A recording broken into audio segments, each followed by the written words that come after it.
All right, so lesson one, let's talk about admissions. Let's talk about the requirements, what students need to submit, and just the basics. That way we are all on the same understanding. So just before we start, some background information on undergraduate recruitment. We are the front line for prospective students. If you look at this map of Texas, everything is broken down into different territories. And if you haven't met everybody on the team already, we do have representatives in every territory. So for example, let's just say El Paso, anybody that's within this area would be contacting Miss Andy Scott. Going back here, let me switch these real quick. Close this one. Okay. And then Laredo Coastal Bend, for example, would be Carla Romero. And then just if you want to see me on the website, if you go down to Hidalgo County, I'm still under STC as the transfer team. So this way, students, when they're looking at the website, they can see, okay, well, let's say, for example, a student is coming from Donna ISD, they know that they would need to contact Danielle Moore, and there is her email and phone number. Same thing with anybody wanting to transfer in, they would be contacting me directly. So students do see you. They do know how to find you. They do know the questions that they would need to ask you would be answered by you. So we got to make sure that we're ready and we're available with the correct information. So let me close this one off again. Okay, and so this is a screenshot from the admissions presentation that we do. Now, standard information, of course, but what I'm going to do is explain a little bit more in depth. So the application process, of course, they applied through goapplytexas.org. Go Apply Texas is not only for UTRGV, but it's for every Texas public university. So they are able to apply through this. They need to complete one essay for freshman students. They do have one essay which has 3 different prompts.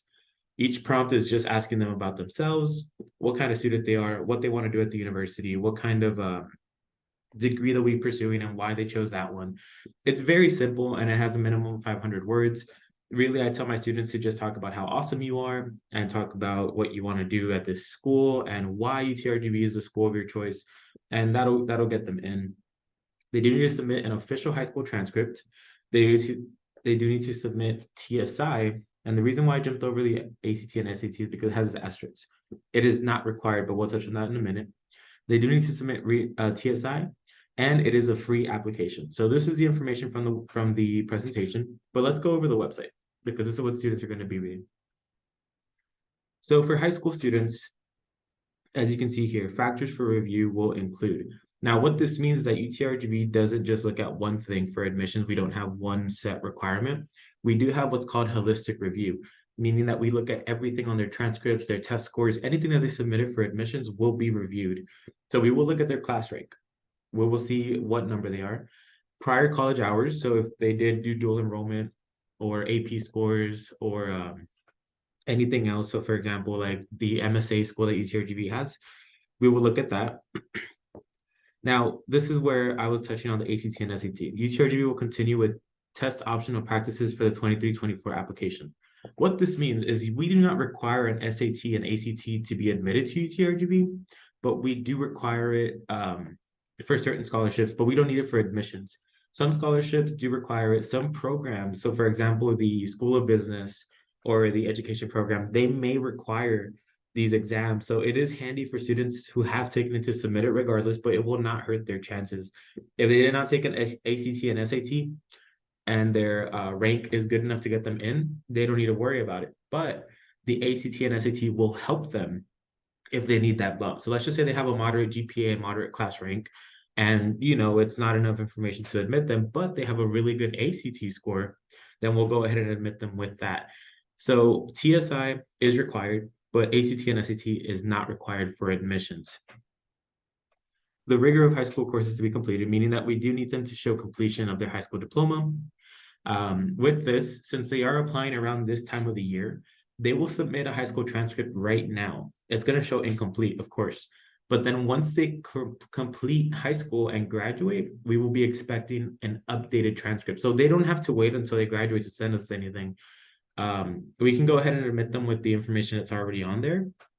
And then once we know that they graduated, we will just request another one from them. And if they don't, they will have an admissions hold on their account. Leadership experience, community involvement, and career goals. So this is extra stuff that we look for. Usually students will submit it on their application, but everything goes into consideration when they're applying to UTRGV. Now, a lot of questions that you'll get is what does my ACT need to be? What does my SAT need to be? I'm 13%, can I get automatically in? Like I said, it's holistic review, so we don't look at just one thing. So if you see here, average ACT, that doesn't mean that if they have a 19.70, they're not getting in. It just means that this is the average score that we get from our students as a whole. So just because they have an 18, it doesn't mean that they're denied. It just means that they're below our average. Now, some students think that they have to get this exact score. They do not. We look at everything and just reassure them that everything will be taken into consideration. So this is for freshman students. So just a little recap, freshman students do require their official high school transcript. Any college hours that they submitted would need a transcript from their college, and any test scores that they took. Now, another thing that we are going to need, and I actually didn't open the page. Let me open it.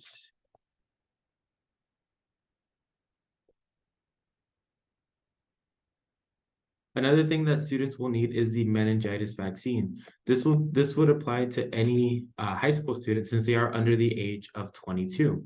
So if you have a student that's 20 years old, they would need a meningitis vaccine. But if you have a transfer student and he's 23, then we would not require that meningitis vaccine.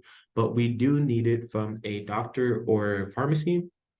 It does need to show all of their information, including the date that they got it. And for it to not be expired, it needs to be within 5 years of their admission date. So if they're going to start in August of 2023, it needs to have been taken within the dates of August 2018 to now. So meningitis, again, required for all students under the age of 22. Now for transfer students is a little different. First off, we have two different transfer students. One of them is a freshman transfer, meaning that they have under 24 credit hours from their previous university. So if a student currently has 21 hours and they're currently taking courses, chances are they will be out of this criteria when they finish those classes, but we will not hold anything to them until they submit documentation, meaning that just because we can see it doesn't mean we can honor it until they finish those classes, because what if we let them through, but then they fail all their classes? They would still be considered a T1 student. Now a T2, which is a regular transfer, means that they have over 24 credit hours from their university. So what we need for transfer students to be admitted is a official college transcript and at least a 2.0 GPA. That is all we require for transfer students. As long as they have, for this audience here, as long as they have their official college transcript, over 24 credit hours, and a 2.0, they will automatically be admitted to UTRGV. For the freshman transfers, which are the T1, for them, we will require their high school transcript and college transcript. We do need both because they would still be going under holistic review. So if we receive their college transcript but no high school transcript, they would not be admitted. We do need that from those students. And then lastly, just to close off, again, the TSI is mandatory for all students. What the TSI does is it shows that they are able, they are college ready, as we call it. So if they failed a class, that's fine. They can still submit it. It will not affect their enrollment. All it affects is the classes that they'll be able to take. Now, when it comes to the admissions process, it is a window of about 2 weeks, depending on how quickly students send everything in. So sometimes you'll get a student that will apply, and what they do is right after they apply, they're asking you for updates. I always let my students know that the timeline after you submit everything is about 2 weeks, just to let admissions look through everything. They are more than welcome to check their UTRGV account to look at their admissions update, or they can go ahead and contact us.